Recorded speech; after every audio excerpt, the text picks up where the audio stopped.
शेतकरी मित्रांनो नमस्कार. तुम्ही पाहताय ग्रेट महाराष्ट्र मंडई चॅनलमध्ये तुमचं सर्वप्रथम स्वागत. आता मी कोल्हापूर जिल्ह्यामध्ये आहे, गगनबावडा साईटला. तर इथं एक गाव आहे, तिथं 40 लाख इन्व्हेस्टमेंट करून एक गोठा बांधला आहे त्यांनी. आणि सगळ्यात महत्त्वाचं या गोठ्यावरचं भारी हे भेटलं बघायला की इथं मिल्किंग मशीनवर ह्यांनी म्हशी सेट केलेत.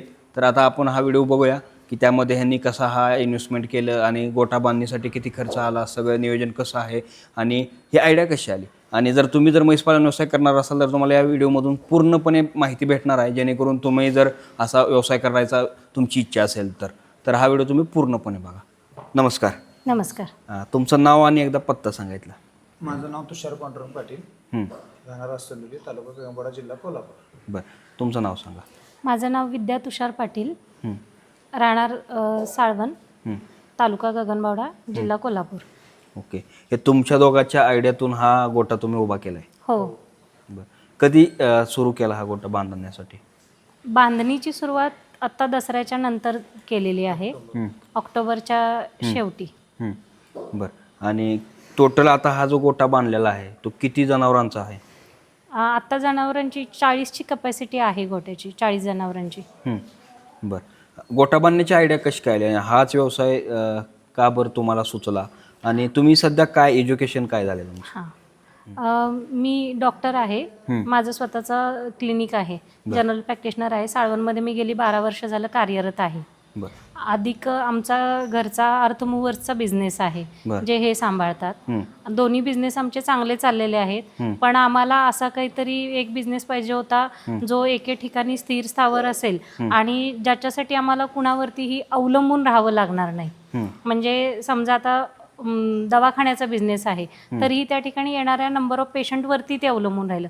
किंवा अर्थमूव्हर्सचा बिझनेस आहे, तर त्याच्यामध्ये जी काय येणारी रक्कम आहे ती लोकांकडून येणारे पैसे जे आहेत ते वेळेत आले तर असं आहे. एकमेव हा व्यवसाय असा आहे जो शेतीपूरक आहे आणि ज्याच्यामध्ये पैशासाठी कुणाच्या दारात जायची गरज नाही आहे. बरोबर. त्यामुळं आम्ही हा व्यवसाय निवडला. आणि त्याच्यासोबत अजून एक गोष्ट अशी आहे की पहिल्यापासून म्हणजे आमची पूर्वीपासून लहानपणापासून आम्ही आमच्या घरामध्ये स्वतःपुरती असेना जनावरं सांभाळलेली आहेत, त्याची आवड पण होती. त्यामुळं मग आम्ही हा व्यवसाय निवडला. ओके. आता तुमच्या गोट्याचं नाव बघितल्यानंतर खूप छान वाटतं, तर ते आयडिया कुठून आली आणि का तेच नाव ठेवलं? आमच्या आई एक 15-16 वर्षापूर्वी एक्सपायर झाले, तेव्हापासून मी आईच्या आठवणीने सगळ्या गोष्टी करत होतो आजपर्यंत. बरं. तेवढा तिनं आज आम्हाला आशीर्वाद दिलेला आहे, त्यामुळे तेव्हापासून मी आईच्या नावानं सगळ्या गोष्टी सुरुवात असते माझी. बरं. आजपर्यंत सगळ्या माझ्या सगळ्या गाड्या 2-3 मशीन, ट्रॅक्टर, या सगळ्या गाड्यांनी सगळ्या तुम्हाला आईच दिलेलं दिसणार. अरे वा. आता आईला आठवत आहे का? कायम स्वरूपी. आता व्हिडिओमध्ये काय इमोशन आहेत तुमचे? कारण त्या जर आज असत्या तर कसं वाटलं असतं तुम्हाला? ती गोष्ट वेगळीच होती. ती असते तर म्हणजे अजून खूप काय करू शकलो असतो असं. बरोबर. तिचा जेवढा आशीर्वाद आहे त्याच्या पुढे दुसरं काही नाही. जगात आईशिवाय दुसरं कोणी नाही. बरोबर. आता तुम्ही मॅम ह्यांना जे आता सपोर्ट करताय आणि दोघं एकमेकांसोबत सगळे विचारपूस करूनच करता तुम्ही. आपण ज्यावेळेस बोलत होतो त्यावेळेस तुम्ही सांगितलं, तर एक्झॅक्टली दोघांनी कसा प्लॅन केला? ॲक्च्युली मग आम्ही गोटा प्लॅन करायचा असं चाललं. मग साधारणतः आमचं ह्या गोष्टी आमच्या डोक्यात एप्रिल-मे महिन्यापासून सुरू होत्या. आम्ही बरेच गोटे बघितले, बऱ्याच आमच्या भागातल्या. आता आमच्या दोघांचंही सामाजिक असं आहे की आम्ही कुणाकडेही सहजपणे जाऊ शकतो किंवा त्या ठिकाणची आम्हाला माहिती मिळू शकते. मग त्याच्यानंतर आमचं असं होतं की आमची जी काही जमीन आहे स्वतःची, आमची शेती आहे बरीचशी आहे, आणि ती जी काही शेती आहे ती फक्त नदीच्या पलीकडे आहे, जिकडे पावसामध्ये जाता येत नाही. मग आम्हाला पहिला प्रश्न उद्भवला की जागेचं कसं करायचं. मग आमच्या डोक्यात असं होतं की आम्ही जागा कुणाची तरी गोठा उभा, आपला शेड उभा करून गोठा चालू करायचा, नंतर त्यातून जमीन खरेदी करून करायचा असा विषय होता. म्हणजे रेंटने तुम्ही घ्यायचा असा विचार होता. मग आम्ही तो एक तसे 2-3 तज्ञ लोकांच्याकडे गेलो, ज्यांचे गोटे बघायला गेलो. त्यांनी असा आम्हाला सल्ला दिला, 15 वर्ष पुढे गोठा घ्या, तर स्वतःची जागा घ्या. कारण तुम्ही कष्ट जे उभा करताना जे कष्ट लागते ते तुम्हाला केल्यावरती समजेल. मग ते खरोखर ज्यावेळी गोठा उभा करा एवढं कष्ट लागते, ते कष्ट केल्यावर की दुसऱ्या जागेत बांधावा का नाही, हा जो बांधणार गोठा तो 100% तुम्हाला सांगू शकतो की दुसऱ्या जागेत बांधू नका गोठा. बरं. मग ह्यासाठी तुम्ही काय केलं? मग आम्ही जागा शोधायला चालू केली. मग आम्हाला नशिबाने की असोलीमध्ये जागा नाही आली. आम्ही असोलीमध्ये जागा घेतली आणि मग गोठा बांधला. आम्ही इथं असोलीमध्ये एक 45 गुंठे जागा खरेदी केली. तुम्ही इथं जागा खरेदी करून गोठा पूर्णपणे म्हणजे चालू केला आता? होय. बरं. आता जो गोठा आहे तुम्ही पूर्णपणे बांधला, तर सगळ्यात महत्त्वाचा हा माझा प्रश्न आहे की ह्यामध्ये तुम्ही मुरा म्हैसच का निवडली किंवा दुसरे जनावर का निवडले नाहीत? मुरा म्हैस असे आहे की म्हणजे म्हशीचे प्रकार मुरा म्हैस, जाफराबादी म्हैस, मेंढा म्हैस आणि एक पंढरपुरी म्हैस म्हणून येत्या. अजून खूप प्रकार येतात ते मला काही माहित नाही. फक्त एवढंच की ह्या मी वायटी पाटील डेअरीमध्ये तिथं पण ट्रेनिंगसाठी गेलो होतो. तिथून मग मी आमचे बहादुरचे हे मित्र म्हणजे ह्यांच्याकडे मी आमच्या गावचे ह्यांचे मित्र आहेत ते विनायक पाटील वगैरे त्यांच्यासाठी मी गेलो होतो त्यावेळी ह्यांच्याकडे गेलो. ह्यांच्या गोट्यावर जाऊन मी बघितलं की बाबा मोरा म्हैस कशी असतात, काय असतात, किती शांत असतात, काय करतात. आणि सगळ्या म्हैशीमध्ये जर दूध उत्पादन जास्त घ्यायचं असेल तर मुर्रा म्हैस एक महत्वाचा आहे. दुसरी गोष्ट म्हणजे एकदम शांत शांत एकदम म्हैस असा विषय. मग त्यासाठी मी यांना विचारलं, मग यांचा सल्ला घेऊन आम्ही यांना घेऊन हरियाणाला जाऊ, स्वतः गेलो आम्ही हरियाणाला जाऊन आणि खरेदी करून आलो. ओके, म्हणजे तुम्ही प्रशिक्षण घेतलं आणि यांच्यामार्फत तुम्ही यांच्यामार्फत घेतलं. म्हशी घेतल्या. ओके, नमस्कार. तुमचं चॅनलमध्ये सर्वप्रथम स्वागत. चॅनलमध्ये तुम्ही पहिल्यांदाच व्हिडिओ बनवताय. तुमचं एकदा नाव आणि पत्ता एकदा मोठ्याने सांगा. माझं नाव आहे महेश संपतराव जाधव, राहणार भादोले, तालुका हातकणंगले, जिल्हा कोल्हापूर. माझ्या डेअरीचं नाव आहे जाधव डेअरी फार्म. यांचा आणि तुमचा संपर्क कसा झाला? ते आमचे मित्र आहेत विनायक पाटील यांच्याबरोबर आम्ही ह्या भागामध्ये गगनबावडा भागामध्ये माझ्या कमीत कमी 20-25 म्हशी माझ्या विक्री झाल्या. मग त्यावेळी ह्यांना कळालं की आमच्या डेअरीवर म्हशी विक्रीसाठी येतात. मग ते त्यांच्याशी संपर्क झाला की ह्यांचे मित्र वगैरे सगळेजण आमच्याकडे आले बघायला. मशीनची त्यांना क्वालिटी दाखवली, त्यांना सांगितलं कशा पद्धतीनं कुठली ब्रीड निवडली पाहिजे, कुठल्या पद्धतीने केलं पाहिजे. त्यांना माझ्या गावातले 2-4 गोटे त्यांना फिरवून सगळं दाखवले की क्वालिटी काय आहे, कशी निवडायची. त्यांना ते पटलं आणि माझ्या स्वतः जे माझ्या डेअरीत जी म्हशी आहेत त्यांचं दूध पण त्यांना दावलं की ह्या म्हशींची क्वालिटी चांगली निवडली की आपण दुधाची क्वालिटी पण चांगली निघू शकते. आणि यांचं खाण्यात वगैरे सगळं त्यांना मार्गदर्शन वगैरे सगळं केलं. ओके, म्हणजे आता ह्यांचा लॉट जो आलेला आहे तुमच्या मार्फत इथं आलेला आहे. आता तुम्ही ह्यांच्या मार्फत जो इथं म्हशी आणलेल्या सगळ्यात कशा आणल्या, ती कुठून आणल्या आणि नक्की काय काय ह्यांच्या मार्फत तुम्हाला सर्व्हिस भेटली? पहिल्यांदा मी यांच्या गोट्यावर गेलो तेव्हा त्यांनी सगळं सांगितलं. मग आम्ही ज्यावेळी गोठा सेटअप पूर्ण उभा केला तेव्हा यांची जाऊन आम्ही भेट घेतली. व असं आम्हाला म्हशी घ्यायच्या आहेत, तुम्ही आमच्यासोबत येणार का? तर येतो म्हणतात की हे म्हशी म्हणजे आम्ही देतो. आम्ही यांना फक्त यांनी आम्हाला विचारलं की तुम्ही कुठल्या जातीच्या आणि कशा तुम्हाला म्हशी पाहिजेत, कसं ब्रीड पाहिजे. आम्ही यांना सांगितलं की आम्हाला ब्रीड चांगलं पाहिजे की जेणेकरून आम्ही आमच्या जसं आम्ही हरियाणाचं म्हशी आणू शकतो तसं आम्ही महाराष्ट्रामध्ये आपल्या स्वतःचं ब्रीड तयार करून स्वतःचे चांगल्या म्हशी तयार करू शकतो. असं आम्ही 10 म्हशी घेतल्या तर अजून एक 10 म्हशी आणून आम्ही स्वतःच्या रेडे ते संगोपन आपलं वाढवू शकतो. आम्ही स्वतःच्या म्हशी त्यासाठी त्या ब्रीडच्या आम्ही त्यांना म्हशी शोधायला आणल्या. हे आम्हाला हरियाणात घेऊन गेले. आम्ही जाताना विमानानं नाही गेलो, कशाने नाही गेलो, फक्त माझी वेन्यू गाडी आहे त्या वेन्यूने गेलो. का तर तिथं आम्हाला फिरायचं होतं खूप. आम्ही हरियाणामध्ये 800 किलोमीटर फिरलो. अरे आम्हाला 800 किलोमीटर फिरलो की चांगल्या ब्रीडच्या म्हशी शोधायसाठी. म्हशी भरपूर होत्या कारण आम्हाला पसंत पडल्याने यांनी चांगल्या शोधून दिल्या आम्हाला म्हशी. हे सहकार्य केलं आणि मग आम्हाला एकदम अशा ब्रीड म्हशी दिल्या की त्या प्रत्येक म्हशी तुम्ही पाहिलात तर सगळ्या म्हशी सगळ्या ब्रीडच्या आहेत. बरोबर, टोटल अशी कुठलीही म्हशी तुम्हाला लहान मोठी अशी काही दिसणार नाही. सगळ्या म्हशीच्या एकदम छान ब्रीडच्या आहेत. त्यामुळे त्यांच्याकडे आम्ही ते सगळं सांगून त्याने आम्हाला चांगलं सहकार्य केलं. परत कुठली ब्रीड कसं, किती म्हैस दूध देणार, काय करणार, सगळ्या टोटल नसल विसल सगळ्या गोष्टी, बॉडी लँग्वेज सगळ्या गोष्टी सांगून तिने आम्हाला म्हणजे आम्ही म्हशी खरेदी केल्या. आम्ही इतर लोक जातात ती 4 म्हशी 5 म्हशी एकाच वेळेला घेतात. आम्ही 3 दिवस फिरून 2-3 म्हशी 4 म्हशी अशा म्हशी घेतल्या. बरं, तिथं दूध वगैरे चेक करून घेतो का? 3 वेळा 4 वेळा सकाळची धार, संध्याकाळची धार, परत सकाळची धार, परत फक्त बादलीत बघून नाही, फक्त काट्यावर वजन करून घेतले. बादलीत बघूनच ते भैया लोक दूध काढता वेळेस ते फेस वरती येतोय, दूध खाली असते. तसं करून नाही, आम्ही फक्त टोटल काट्यावरती मोजून दूध म्हशी घेतल्या. बरं, तिथं काय पण असू द्या पण इथं तेवढं दूध देतात का? कारण बऱ्याच लोकांसोबत असं होतं की तिथं दूध दाखवलं जातं आणि इथं दूध निघत नाही आणि सेट होत नाहीत.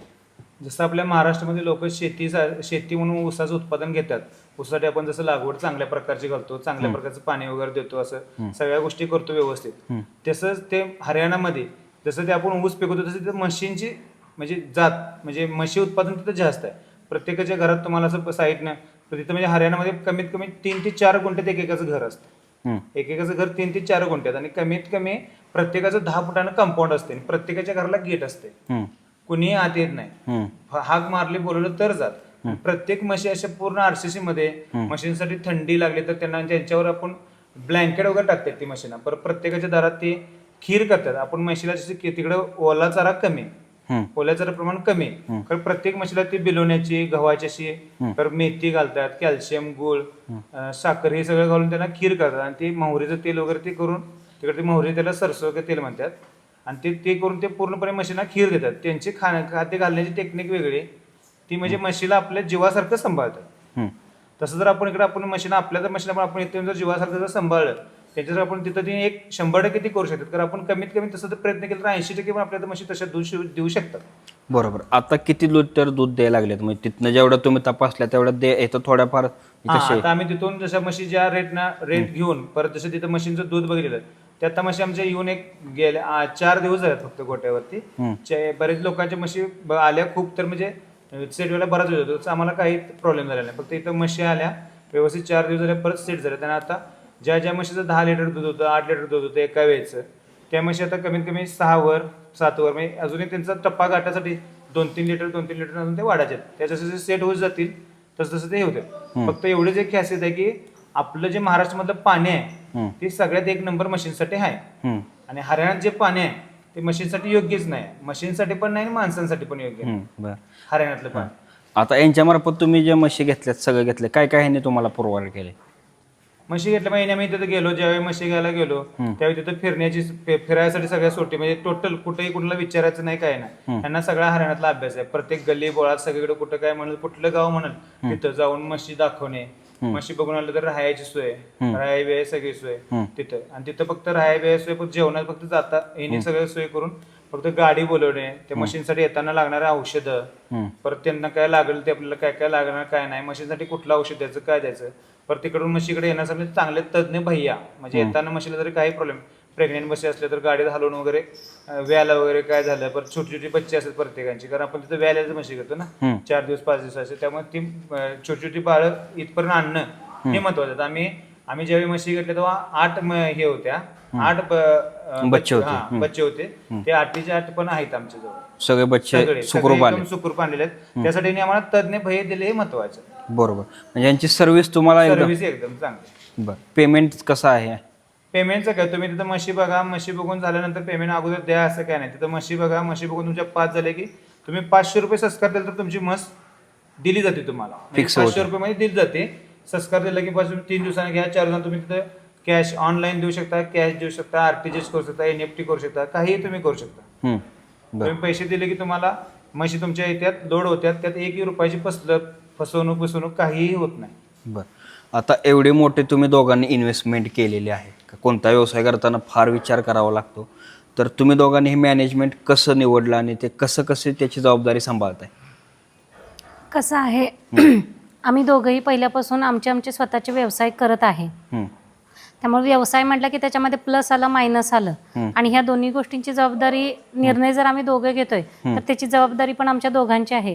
अशा बेसिसवरती आम्ही ह्या सगळ्या गोष्टींची सुरुवात केली आणि आता मग हे एवढी मोठी इन्व्हेस्टमेंट करतोय तर त्या इन्व्हेस्टमेंटसाठी आम्ही आमच्याच्यानं जे काय शक्य असेल, प्रत्येकाकडे शिल्लक बाकी असतेच अशातला भाग नाही, शिल्लक बाकी वापरून बाकीचे जे अर्थसहाय्य होणारे ज्या काही गोष्टी आहेत त्या सगळ्या मार्गांचा आम्ही अवलंब करून इथंपर्यंत आलेलो आहे. बरं. आता ही जी तुम्ही आयडिया तुमच्या डोक्यात आली सगळं तुम्हाला वाटलं हा व्यवसाय, तर अडचणी काय आल्या सुरुवातीला?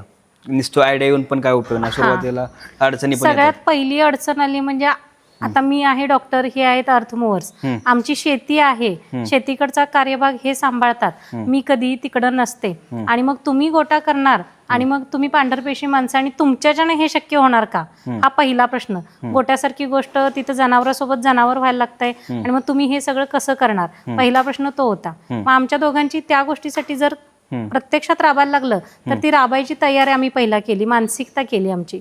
शारीरिक नुसते हे असून कपॅसिटी असून गरजेचे नसते, तर त्या ठिकाणी आपण हे पण करायला पाहिजे, म्हणजे आपली मानसिकता पण पाहिजे. बरोबर. मग ती मानसिकता आम्ही पहिला तयार केली. त्याच्यानंतरचा प्रश्न आला जागेचा. मग जागेच्या प्रश्नासाठी जवळजवळ आमचे 1-2 महिने गेले, पण सुदैवानं आम्हाला ही जागा मिळाली. आसनडोलीतर्फ शिंदेवाडीमध्ये ही जागा आहे आता ज्या ठिकाणी आपण बसलेलो आहे ती. मग ही जागा आम्ही जुलै महिन्यामध्ये खरेदी केली आणि जुलै महिन्यामध्ये जागा खरेदी केल्याच्या पासून मग पुढे आम्ही गोट्यासाठी आम्हाला जे काय करायचं तर आम्ही पहिल्यांदा म्हणजे गोट्याचं बांधकाम चालू करायच्या अगोदर, गौरी गणपतीच्या अगोदर म्हणजे साधारणतः सप्टेंबरच्या 20 तारखेच्या दरम्यान आम्ही एका ठिकाणी 3 एकर जागेमध्ये वैरणीची सोय केली पहिल्यांदा. 5G नेटवर्क लावला.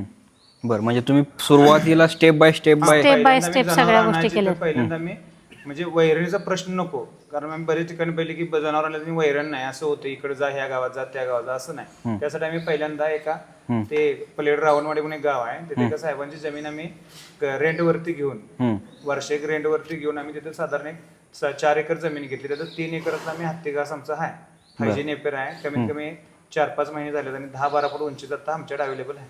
बरोबर.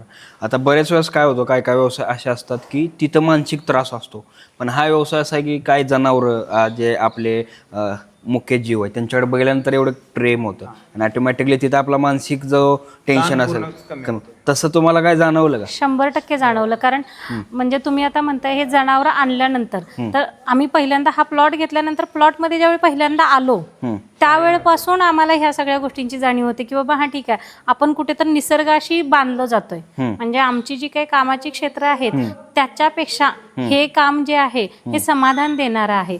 आणि तुम्हालाही आता जाणवलं असेल की तुम्ही इथं आल्याच्या नंतर गोट्यामध्ये तुम्ही आल्यानंतर येत असतानाच तुम्हाला समाधान वाटते, शांतता वाटते. आता कोणताही व्यवसाय असेल तर त्यात इन्व्हेस्टमेंट तर असते, पण रिटर्न येणार हे तुम्ही कसा हिशोब केला नक्की आणि किती पैसे भेटतील याची तुम्ही म्हणजे ठरवलं की बाबा आपल्याला केवढेच भेटतील, असं काय तुम्हाला आले का आयडिया? कसं आहे, ज्या वेळेला आम्ही गोठा बांधायचा ही गोष्ट ठरवली त्यावेळेला आम्ही मगाशी मी सांगितल्याप्रमाणे अनेक गोट्यांना भेट दिली. अनेक गोट्यांना ज्या वेळेला भेट दिली त्यावेळेला त्या माणसांचे जे काही अनुभव होते आतापर्यंतचे त्या सगळ्या गोष्टींचा आम्हाला फायदा झाला. मग त्याच्यामध्ये आम्हाला हे समजलं की तुम्ही एका वेळेला जनावरं जी काय आणणार ती एकदम तुमचा समजा कपॅसिटी आता आम्ही 40ची केली तर 40 एकदम आणून त्याच्यामध्ये आम्हाला एकदम सुरुवातीला म्हणजे भरपूर मिळकत होईल, पण नंतर कालांतराने टप्प्यानुसार निसर्ग नियमानुसार जनावरं दूध द्यायची बंद होणार, गाभण जाणार त्यावेळेला दूध द्यायची बंद होणार आणि तेव्हा मग मिळकत कमी होणार. मग ह्या सगळ्या गोष्टीचा मेळ हे करण्यासाठी आम्ही असं ठरवलं की दर 3 महिन्याला आपल्याला जे काय शक्य असेल, सुरुवातीला आपण 10 आणूयात, 3 महिन्यानंतर आपण त्याच्यामध्ये 5 ऍड करूयात, म्हणजे ती एक लेवल आपल्याला म्हणजे राहील, टिकून राहील. आणि ती लेवल टिकून राहिल्यामुळे मग आपल्याला जो काही मिळकत आहे ती म्हणजे होत जाईल. पण असं नाही आहे की आम्ही आता 40 लाख रुपये घातले तर आमचे 40 लाख रुपये वर्षभरात मिळणार आहेत अशी आम्ही अपेक्षा केलेलीच नाही. कारण कसं आहे, शेवटी कुठलाही व्यवसाय झाला तर त्याला जसं आपण बी पेरतो, ते बी पेरल्यानंतर झाड उगवतं आणि त्याची फळं लागतात आणि फळं लागल्याच्या नंतर ती चाखायला आपण म्हणजे गोडी त्याची मिळते, ह्याला वेळ हा लागतोच. त्या पद्धतीने ह्या व्यवसायामध्ये पण तेवढा वेळ लागणार आहे. पण ह्याच्यामध्ये काय आहे की सुरुवातीपासून तुम्हाला थोडं असे ना मिळायला सुरू होणार आहे. आज आता साधारणतः आमची ही 10 जनावरं आहेत, तर ह्या 10 जनावरांचं ती येऊन 4च दिवस झालेत आणि आत्ताशी म्हणजे सेट व्हायला सुरुवात आहे. तर आमची एक 100 लिटरची म्हणजे आता सध्याची पातळी आहे, तर त्या 100 लिटर दुधाचा एक आम्हाला ठराविक रक्कम जी आहे ती मिळायला सुरू झालेली आहे. आता ही लेवल थोडी जनावरांची सेट झाली की अजून थोडी वाढेल. त्याच्यानंतर आम्ही त्याच्यामध्ये जनावरं अजून 3 महिन्यानंतर ऍड करणार. मग ती ज्या वेळेला आम्ही ऍड करू त्यावेळेला ही लेवल जशी आहे तशी टिकून राहील. मग ह्या गोष्टीचं नियोजनबद्ध आम्ही सगळ्या गोष्टींचा अभ्यास केलेला आहे. त्यामुळं हा बाबा ही मिळकत आम्हाला एक अशा पद्धतीनं होईल याचा एक आम्हाला अंदाज आहे. ओके. आता हा बरेच जण हा व्यवसाय की पारंपरिक पद्धतीने करतात, त्याला एज्युकेशन लागत नाही काय नाही, तर तुम्ही तर एज्युकेटेड आहात, तर कसं तुम्हाला याकडे बघता? पारंपरिक पद्धतीने व्यवसाय म्हणजे आता तुम्हाला मी सांगितलंच त्या पद्धतीने आमच्याही घरी जनावरं होती. ज्या वेळेला मी ह्या क्षेत्रात आले, मेडिकल फील्डमध्ये आले, त्याच्या अगोदरपर्यंत किंबहुना आता जरी म्हणाल तरी दूध पिळायला बसायची माझी तयारी आहे. कारण आमच्या आई वडिलांनी त्या गोष्टी आमच्यासाठी केलेल्या आहेत. आम्ही घरचं दूध खायचं म्हणून ते केलेलं आहे. पण आपण पारंपरिक पद्धतीनं जी जनावरं पाळतो ती जनावरं पाळणं आणि ही जनावरं पाळणं ह्याच्यामध्ये जमीन आसमानचा फरक आहे. ज्या वेळेला आपण तो व्यवसाय म्हणून करतो तर त्याला त्या पद्धतीनंच आपण सगळ्या गोष्टी केल्या पाहिजेत. म्हणजे जसं आपण त्याच्यामध्ये आत काय टाकतो त्याच्यावरतीच बाहेर काय येणार हे अवलंबून आहे. आपण विचार करताना निगेटिव्ह विचार केला तर निगेटिव्हच गोष्टी घडणार, पॉझिटिव्ह विचार केला तर पॉझिटिव्ह गोष्टी घडणार. त्या पद्धतीनं ह्या जनावरांच्यासाठी सुद्धा आपण पूर्वीपासून जी काही जनावरं पाळली जातात गावाकडे पारंपरिक पद्धतीनं, त्यांना आपण काय देतो, ओला चारा देतो. शेतातून ऊसामधून भांगलून आणलेली वैरण असते ती दिली जाते, गाजरी गवत दिलं जातं. म्हणजे ओला चारा मॅक्झिमम हा ओला चारा, आणि त्याच्यानंतर आपण सरकी पेंड ह्या गोष्टी देतो. म्हणजे जसं तुम्ही हे केल्याच्या नंतर गाळून पीक काढलं जातं, सरकी गाळली जाते आणि त्याच्यातून जी पेंड निघते ती आपण खायला देतो. पण तसं न करता ह्या जनावरांच्या साठीचं जे खाद्य आहे ते आता जसं माझ्या मिस्टरांनी सांगितल्याप्रमाणे हरियाणामध्ये काय पद्धतीनं ती खायला देतात, तर ते अगदी 100% आपण अनुकरण नाही करणार असलो तरी एक 40% ते करण्याचा आपण जर प्रयत्न केला तर ह्या पारंपरिक पद्धतीनं जे काय आपल्याला दुधाची उत्पन्न होत आहे त्याच्यापेक्षा जास्त उत्पन्न हे ह्या पद्धतीनं होऊ शकतं. बरोबर. आणि इथे मग कुठेतरी मग आम्हाला ह्या गोष्टीचा फायदा झाला की आपण एज्युकेटेड असल्यामुळे ह्या सगळ्या गोष्टींचा अभ्यास करू शकलो आणि त्याचं समन्वय आम्ही दोघांनी मिळून साधून मग ह्या गोष्टी करू शकलो. ओके. आता ह्यांचं तुम्हाला जे मार्गदर्शन भेटलंय तर तुम्हाला ते कसं वाटलं? महेश दादा अगदी म्हणजे मी सांगायचं झालं तर मला अगदी माझ्या भावासारखे आमच्या पाठीशी उभे राहिलेत म्हणायचे. कारण हरियाणासारख्या ठिकाणी जायचं आणि तिकडून म्हशी घेऊन यायचा. हरियाणामध्ये आम्ही कधीही गेलेलो नाही, आमचा आणि हरियाणाचा कधी काही संपर्क आलेला नाही. आणि त्या ठिकाणी माझे मिस्टर आणि माझा मावस भाऊ ही दोनच व्यक्ती इकडून जात आहेत. आणि भादुले गाव असं आहे की आमच्या पाहुण्यापर्यंतचं गाव आहे ते. आणि ते आमच्या इथले तिसंगीमधले आमचेच एक फॅमिली फ्रेंड आहेत विनायक पाटील म्हणून, त्यांचे ते जवळचे असल्यामुळे ते आम्हाला त्यातून माहिती झाले. आणि त्यांनी म्हणजे अगदी आमच्या ह्या दोन माणसांना अलगदपणे आपल्यासोबत घेऊन गेले आणि अलगदपणे परत घेऊन आले. दुसरा महत्वाचा मुद्दा कसा असतोय, आपल्यासोबत येणारी व्यक्ती जी आहे त्याला त्यातलं सगळं माहिती आहे म्हणून आपण घेऊन गेलो आणि त्यांनीच जर आपल्याला फसवलं तर आभाळ फाटल्यानंतर जी अवस्था होते ती अवस्था होते. आमची ती नाही झाली. आमची जमीन पण आबादित आहे आणि आमचा आभाळ पण आबादित आहे. त्या पद्धतीने त्यांनी आम्हाला सहकार्य केलं. अजून कोणाला यांच्याकडून घ्यायचे असतील तर तुम्ही दोघं रिकमेंड कराल का?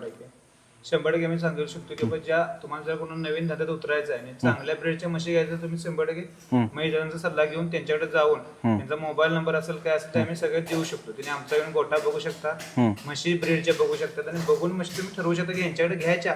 तुम्ही आमच्या म्हशी बघितल्या तुम्हाला समजेल की कुणाकडे म्हशी घ्यायच्या आहे. बरोबर. म्हणजे एकदा 10 गोटे बघा, 10 गोटे बघितलं तुम्हाला समजेल की म्हशी कुठे चांगल्या आहेत आणि कुठल्या ठिकाणी गोट्या म्हशी चांगल्या आहेत. तुम्हाला म्हशी बघितल्याशिवाय कुणाला सांगणार.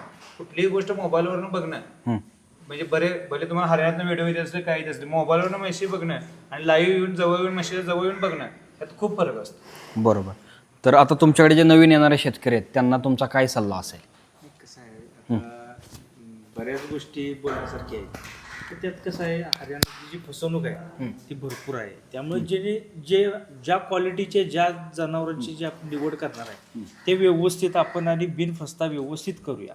ज्यांना ज्यांना युनिट बनवायचे आहेत 10 म्हशी 20 म्हशी ती माझ्याशी संपर्क करू शकताय. आपण त्यांना सगळं पूर्ण योग्य सल्ला देऊ. यांचं असं काय म्हणणं नाही की तुम्ही ह्याच एवढ्याच रकमेची म्हैस घ्या, एवढ्याच रकमेची. तुम्ही फक्त तुम्हाला कुठली किती रकमेची म्हैस पाहिजे आणि तुम्हाला दूध किती पाहिजे आणि ती म्हैस किती लाईफपर्यंत दूध देऊ शकते आणि त्या म्हशीची पुढे क्वालिटी काय राहणार. म्हणजे इकडं हरियाणात इथं आली, लोक तर म्हणतात हरियाणात इथं मसाली आणि ती खराब झाली, आपल्याकडे तिला वैरण मिळाली, ती खराब होणार का नाही आणि कितीपर्यंत दूध देणार हे 100% सांगू शकतात. कारण हिने आजपर्यंत एक 8-10 वर्षांच्या अभ्यासावरनं ते आम्ही आता तरी 2 महिन्यातच एवढा अभ्यास केला. तर हिने 8-10 वर्षाच्या अभ्यासावर टोटल सांगू शकतात की असं हरियाणात बरेच ठिकाणी घडली की आम्ही म्हैस जाऊन बघायची, आम्हाला बॉडी लँग्वेज सगळीकडे म्हैस एकदम मोठी वगैरे वाटायची, एकदम चांगली वाटायची, आम्ही ती घेतो म्हणायचं.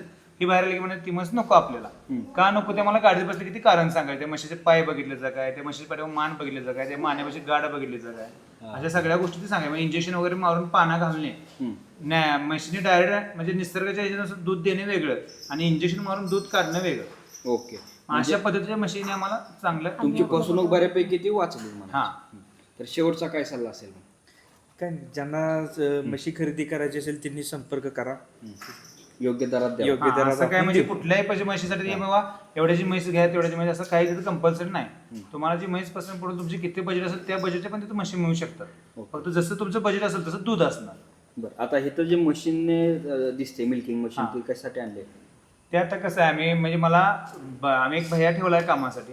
आताच्या महागाईमुळे भैयांचे पगार कमीत कमी 18,000 20,000 22,000 पर्यंत आहेत. आणि ही पगार असू देत, पगाराचा काही पैशाशी काही संबंध नाही. कारण आपण एवढी महाग जनावर आणणार तर पैशाचा काही विषय येत नाही. फक्त एवढेच की आम्ही मशीन यासाठी आणले की मशीनचं दूध निघताना आता म्हशीचं दूध निघताना एकदम चांगल्या प्रकारे निघावं हे त्याच्या पाठीमागचं लेवल. त्यासाठी मी कुठल्याही मार्केटचं मशीन घेता मी डे लेवल कंपनीचं मशीन घेतलं, त्या मशीनची किंमत कमीत कमी 1,20,000 रुपये आहे. तरी पण मी तेच चॉईस का केली तर ते मशीन एकदम म्हणजे तिचं पल्स रेट वगैरे सगळ्या प्रकारे तुम्हाला मी दाखवू शकतो आता.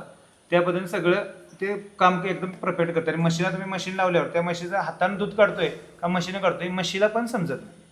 अशा पद्धतीने ते मशीन काम करते. तुमच्या गोट्यावरच्या मशीन म्हणजे आता ज्या आहेत त्या मिल्किंग मशीनवर पूर्णपणे सेट झाल्या. हा ह्या इथं मी जवळजवळ जेवढ्या म्हशी आहेत त्यातली फक्त एक गाभण आहे ती तेवढी मिल्किंग मशीनवरती सेट झाली. कमीत कमी 8 म्हशी मी तुम्हाला दूध मिल्किंग मशीनवरती काढून दाखवू शकतो. बऱ्याच शेतकऱ्यांचं म्हणणं असतं की ती सेट होत नाही, तर तुमचं हा मिल्किंग मशीनमध्ये असं शेतकऱ्यांचं म्हणा की मिल्किंग मशीनवर कमीत कमी गाईच फक्त दूध देतात, असं काही भ्रम करू नका की मिल्किंग मशीनवरती दूध म्हशी पण देऊ शकतात. कारण गाई जेवढे शांत समाधानी म्हशी पण असू शकतात. तर तुम्ही घेताना ब्रीड त्या पद्धतीने घ्यायला पाहिजे. ओके. तर शेतकरी मित्रांनो, तुम्हाला हा व्हिडिओ कसा वाटला ते कमेंटमध्ये नक्की कळवा. आपल्या चॅनलवर तुम्ही नवीन असाल चॅनल सबस्क्राईब करा. आता भविष्यामध्ये तुम्ही किती वाढवणार आहात, म्हणजे असं काय टार्गेट आहे का? आम्ही आता कसं म्हणजे जे आमचे माझा जो बिझनेस आत्मोत्सव आहे तो मी म्हणजे असं म्हणजे एक दोन आता माझे 3 मशीन आहेत तर मी त्याला एक कमी करून 2 कमी करून आत्मोत्सवचा बिझनेस थोड्याफार प्रमाणात ठेवून मी म्हशी जेव्हा वाढवून कमीत कमी माझे म्हशी म्हणजे गाई आणि म्हशी एक 50 आणि गाई एक 50 करून मी स्वतःचं प्रोडक्ट करायचा माझा विचार आहे भविष्यात. अरे वा. तुम्हाला त्यासाठी ग्रेट महाराष्ट्र चॅनलकडून खूप शुभेच्छा. त्यावेळेस एकदा आपण मस्तपैकी चांगला अजून व्हिडिओ बनवू, त्यासाठी शुभेच्छा. दोघं पण असेच राहा आणि तुमच्या व्यवसाय असाच पुढे नेत राहा. धन्यवाद. धन्यवाद.